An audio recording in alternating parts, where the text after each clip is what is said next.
கள்ளக்குறிச்சி கள்ளச்சாராய மரணம் தொடர்பாக சென்னை உயர்நீதிமன்றத்தில் சிபிஐ விசாரணை கேட்டு அதிமுக சார்பில் அதிமுக சட்டப்பிரிவு செயலாளர் ஐஎஸ் இன்பதுரை அவர்கள் வழக்கு தொடர்ந்திருந்தார். வழக்கு தொடர்ந்துள்ள ஐஎஸ் இன்பதுரை அவர்கள் நம்மோடு இருக்கிறார். அவர்கிட்ட இப்போ பேசலாம். சார் வணக்கம். இந்த வழக்கை எதுக்காக நீங்கள் ஆரம்பத்தில் தொடர்ந்தீங்க? அதுக்கு ஏதாவது முகாந்திரம் எது இருக்கா?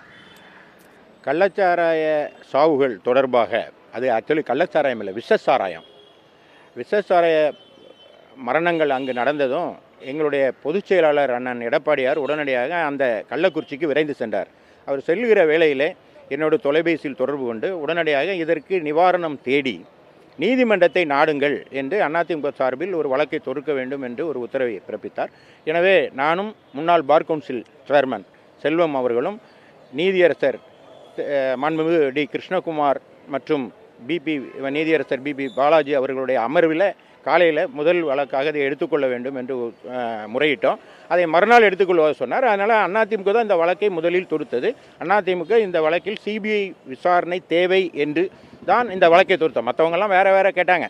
ஸ்டேட் போலீஸே வேறு ஒரு இன்வெஸ்டிகேஷன் டீம் போட்டு விசாரிக்கலான்னு பாமக கேட்டுச்சு. பாஜக எஸ்சி எஸ்டி ஆக்டில் விசாரிக்கணும்னு கேட்டுச்சு. ஆனால் சிபிஐ வேணும்னு கேட்டோம். ஏன் சிபிஐ வேணும்னு கேட்டோங்கிறது ஒரு கேள்வி.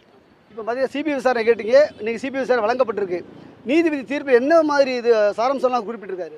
இது நிச்சயம் சிபிஐக்கு கொடுக்க வேண்டிய வழக்கு என்று சொல்லியிருக்கிறார். ஏன்னா lack of confidence state police மேலே இருக்கும்போது சிபிஐ கொடுக்கலாம். இது சுப்ரீம் கோர்ட் தீர்ப்பு. இதில் எப்படி லேக் ஆஃப் கான்ஃபிடென்ஸ் வருது அப்படின்னா, முதலமைச்சர் இந்த சம்பவம் நடந்த உடனே அந்த மாவட்டத்தினுடைய எஸ்பியை சஸ்பெண்ட் பண்ணார்.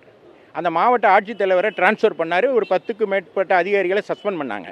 அப்போது லேக் ஆஃப் கான்ஃபிடென்ஸ் போலீஸ் மேலே முதலமைச்சருக்கே இருந்துச்சு. சட்டமன்றத்தில் அறிவித்தார்.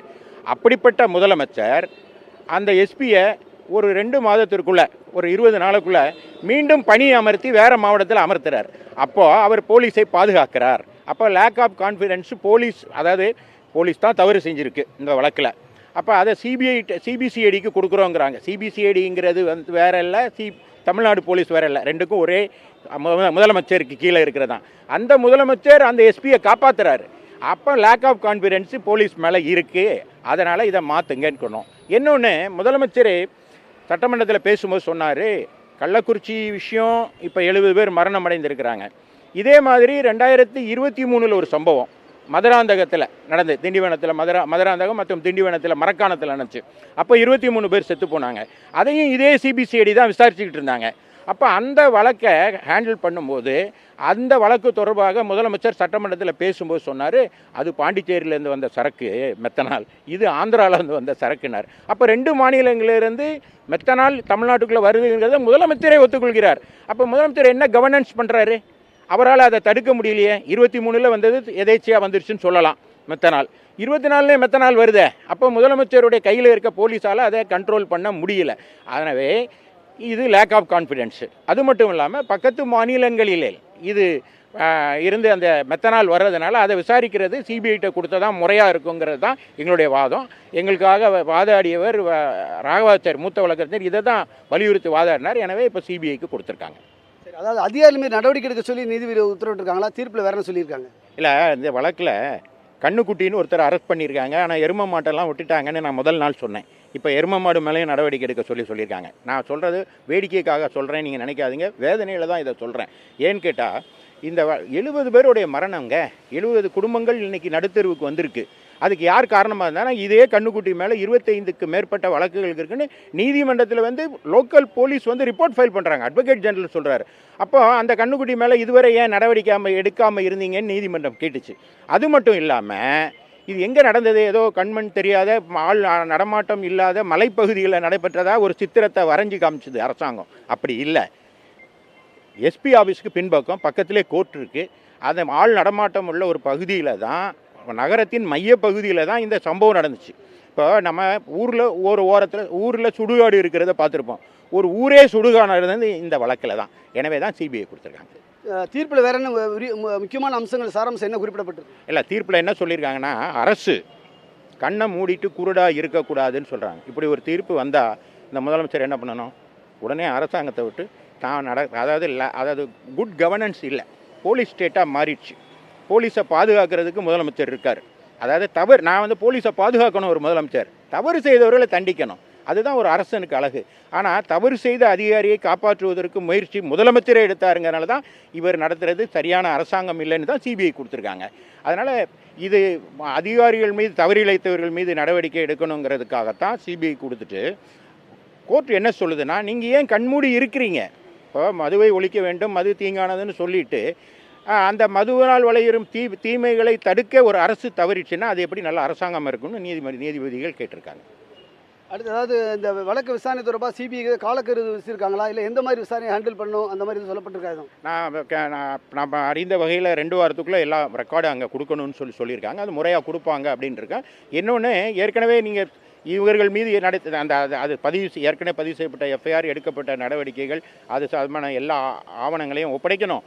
அப்புறம் இங்கே ஏற்கனவே ஆர்கியூ பண்ணி இருக்கிற விஷயங்கள் சம்பந்தமாக எந்த அழுத்தமும் இல்லாமல் சுதந்திரமாக விசாரிக்கிறதுக்கு உதவியாக இருக்கணும்னு சொல்லியிருக்காங்க. அதில் எதுனாலும் அதையும் நாங்கள் அதிமுக நீதிமன்றத்தை நாடும், தவறு நடந்தால் நாடும்.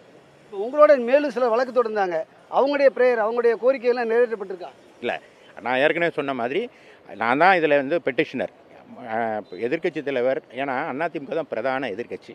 அவங்க மக்கள் மன்றத்தில் கேள்வி எழுப்புவோம், நீதிமன்றத்துக்குள்ள நிவாரணம் தேடுவோம். அப்போ நீதிமன்றத்தில் வழக்கு தொடருங்கள் என்று என்னை கேட்டுக்கொண்டவர் எங்களுடைய முதலமைச்சர் எடப்பாடியார். ஆனால் அதிமுக தான் முதல் வழக்கு தொடர்ந்துச்சு. இந்த வழக்கில், இந்த கள்ளக்குறிச்சி விஷயத்தில் நியாயம் வேணும்னு நீதிமன்றத்தை நாடியது அதிமுக. சிபிஐ என்கொயரி வேணும்னு கேட்டோம்.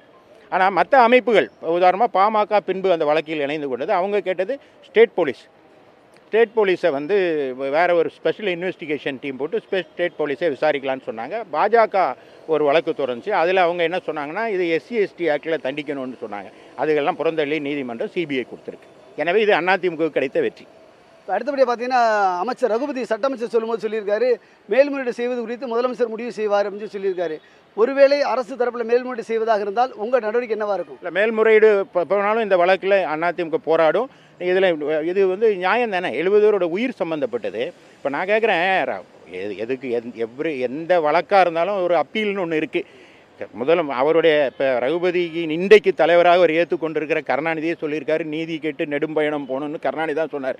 ஏங்க, இன்பதுரை அவருடைய தேர்தல் வழக்கில் சுப்ரீம் கோர்ட்டுக்கு போனால் ஏன் உச்சநீதிமன்றத்துக்கு போனீங்கன்னு சொல்கிற அந்த கூட்டம் இப்போ ஏன் உச்சநீதிமன்றத்துக்கு போகுதுன்னு நான் கேள்வியை கேட்க விரும்புகிறேன். இப்போ இந்த சிபிஐ விசாரணை உத்தரவிடப்பட்டிருக்கு. இந்த சிபிஐ விசாரணை எவ்வளோ நாட்களில் தாக்கலாகும், முடிச்சு எப்படி கொடுப்பாங்க ஒரு நம்பிக்கை இருக்கா உங்களுக்கு? இல்லை, எப்போவுமே கால வரையறை எதுவுமே நீதிமன்றங்கள் கொடுக்கறது இல்லை. ஆனால் இது 70 உயிர்கள் சம்பந்தப்பட்டது அப்படிங்கிறதுனால இதில் சிபிஐ தீவிரம் காமிக்கும். உடனடியாக அந்த ஏற்கனவே இருக்கிற ஆவணங்களை கைப்பற்றி, அதாவது சிபிஐயோட இருக்கிற கடமை என்னென்னா, இதில் யார் அவங்கள காப்பாற்ற முயன்றது, அப்படி இந்த மெயின் குற்றவாளிகளை காப்பாற்ற முனைந்தது யார், அதுக்கு உறுதுணையாக அரசுடைய அதிகாரிகளுடைய துணை இல்லாமல் இது நடந்திருக்காதுன்னே நீதிமன்றம் சொல்லியிருக்கு. அப்படி துணையாக இருந்தவர்கள் யார், அப்புறம் அந்த மெத்தனால் வரும் வழிகள் எவை, அதற்கு துணையாக இருப்பவர்கள் யார் என்பதை சிபிஐ கண்டறியும் என்று நான் நம்புகிறேன். இந்த தீர்ப்பு மூலமாக அந்த ஒரு நபர் கமிஷன் தமிழக அரசு நியமிச்சிருந்தாங்க, கோல்தாஸ், அது என்ன ஆகும்? இல்லை, அது வேற, அது வேற நீதி. இப்போ இது ப்ரோபு, அது இன்னொரு வகையில் இது போலீஸ் இன்வெஸ்டிகேஷனுங்கிறது நீதிமன்றம் கொடுத்துருக்கு. நாங்கள் அது தனிநபர் கமிஷனுங்கிறது ஒரு கண்துடைப்புக்காக போடப்பட்டது தானே. இப்போ இந்த வழக்கே என்னென்னா, தவறு ஒன்று நடந்து போச்சு, 70 பேர் இறந்துட்டாங்க, அதுக்கு ஒருத்தர் காரணம். அதற்கு யார் காரணங்கிறத முதலமைச்சர் கண்டுபிடிச்சி அந்த எஸ்பி எல்லாம் சஸ்பெண்ட் பண்ணார். எல்லாம் சரியாக தாங்க போச்சு.